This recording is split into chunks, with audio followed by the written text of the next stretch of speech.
UPSC வெற்றியாளர்கள் நாட்டின் வளர்ச்சிக்காகவும் எளிய மக்களுக்காகவும் பணியாற்ற வேண்டும் என தெரிவித்துள்ள முதலமைச்சர் மு.க.ஸ்டாலின், அலுவலர்கள் அதட்டலாக இருக்கக்கூடாது எனவும் மக்களிடம் அன்பாக நடந்து கொள்ள வேண்டும் எனவும் அறிவுறுத்தியுள்ளார். இங்க வந்திருக்கக்கூடிய உங்களை பார்த்து ரோல் மாடலா எடுத்துக்கிட்டு இன்னும் பல இளைஞர்கள் தமிழ்நாட்டிலிருந்து இந்தியா முழுவதும் பல மாநிலங்களுக்கு சென்று பல்வேறு மாவட்டங்களில் கலெக்டரா, பல்வேறு துறைகளில் செயலாளர்களா நாட்டினுடைய வளர்ச்சிக்கும் எளிய மக்களுக்கும் பணியாற்றணும்.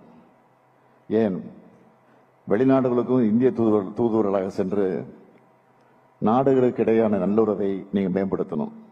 இந்த வாய்ப்பு உங்களை மேலும் பொறுப்புடையவர்களாக உயர்த்தணும்.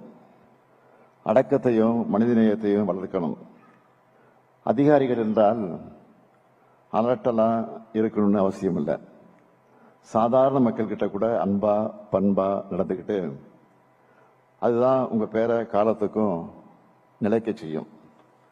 அப்படி அன்பும் அடக்கமும் சமூக நீதியையும் பார்வையும் அடிப்படையாக வச்சு இந்தியாவுடைய ஏற்றத்துக்கு நீங்க ஒவ்வொருத்தரும் உழைப்பீங்க. தமிழ்நாட்டுக்கு ஒரு சிறப்பான பெருமையை தேடி தருவீங்கன்னு நான் நம்புறேன்.